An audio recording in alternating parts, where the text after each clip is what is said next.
Okay, folks, what we got here today is a Penbbs Model 456. This is a fairly new vacuum-filled pen from Penbbs, their first vacuum filler, I believe. Nice pen, a little bit on the big side. So here it is compared to a Lamy Safari and a Pilot Metropolitan. You can see it's a tiny bit bigger than these guys, not hugely heavy, 30 grams. The weight is obviously there from the vacuum filling mechanism, but the pen is itself mostly a plastic pen, or an acrylic pen I should say.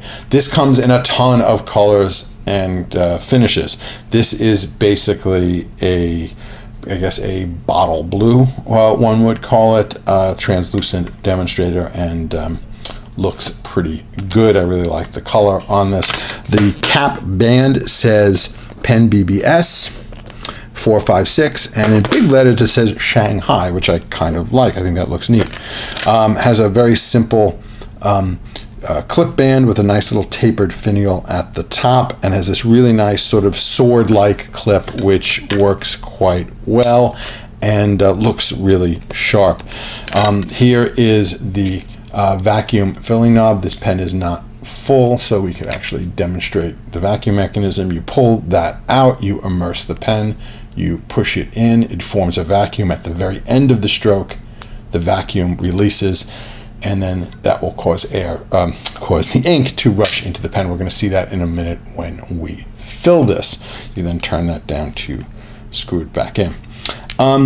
You can disassemble it. I've actually done it, and it disassembles quite simply. So if you look carefully at you can see there are 2 points in these threads here that are flat. That will allow you to grip onto this with a plastic, not a metal, with a plastic jawed device, and then this easily unscrews. A plastic TWSBI wrench would have been nice, except it's not the right size. So you have to use a different plastic jawed device, which is what I used, and it just unscrewed quite easily for cleaning, etc. So that actually works quite well. So let's look at this section. It's got a great section, this sort of hourglass shaped section, which I really like. Threads, very smooth threads, not obtrusive at all, and feels very comfortable. And of course, this pen does post, and it posts solidly and well.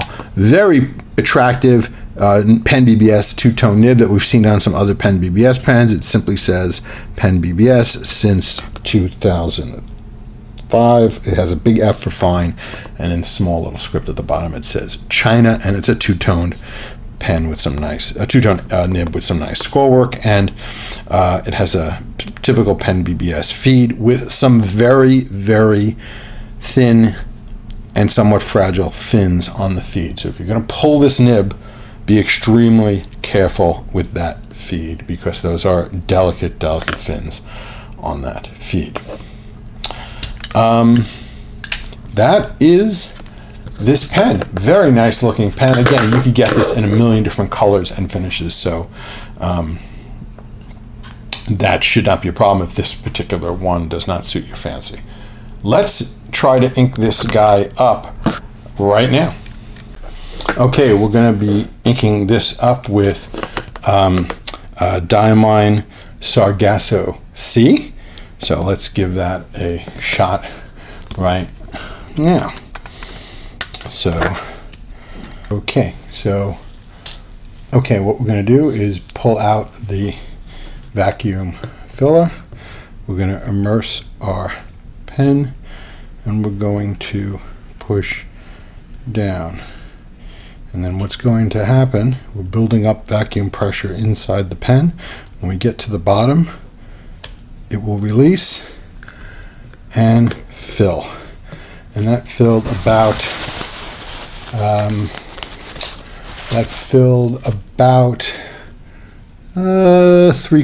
two-thirds to three-quarters of the way, which is pretty good for one of these. A little trick which we're going to try right now, I'll show you. It pretty much works on any vacuum filling pen. To try to get even more ink in is you hold the pen upright after you've done the initial full, you then push the piston up until you get to the point where the ink is, the air is pretty much out of this barrel and the section. You now then have to hold it in that position. You then invert it over the ink and essentially then push it the rest of the way. And when we did that, we basically got pretty much 100% fill in the pen. If you're not using a demonstrator and you can't see the level of the ink when you're sort of pushing the air out of the pen, what you do is you hold the pen up, right? You push the rod up and you do it until you can just see the first inkling of ink coming out of the top, and then you know you're done.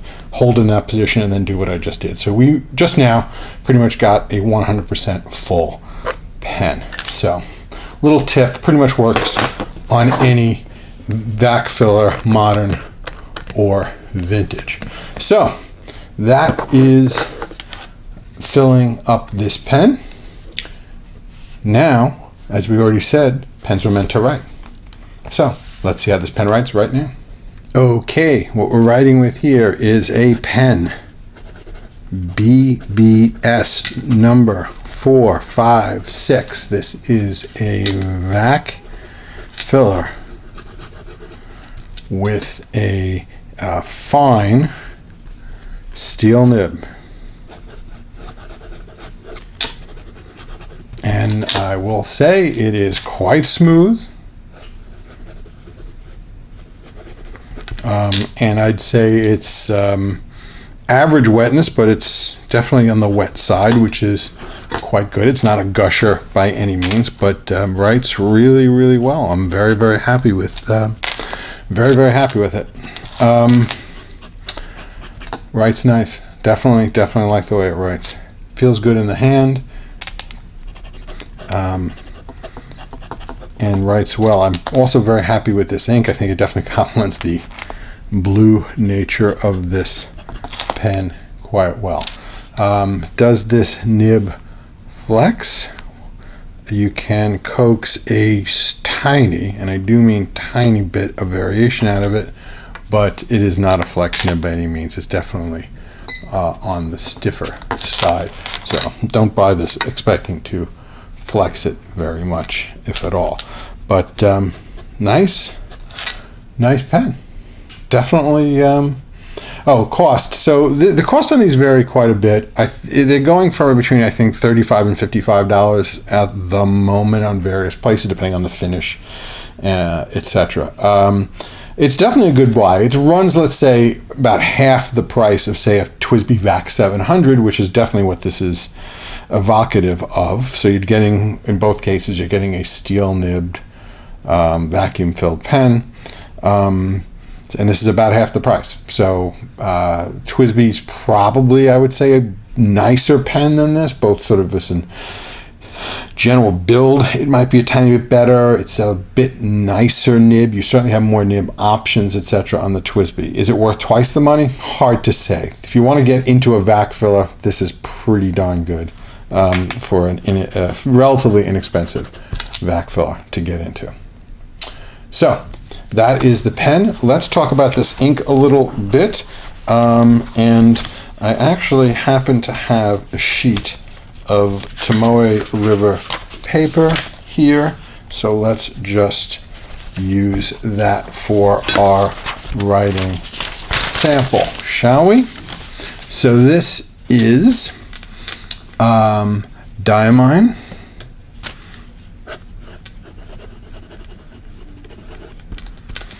Sargasso C.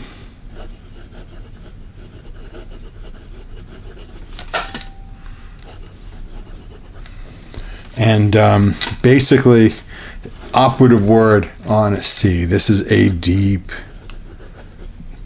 deep blue.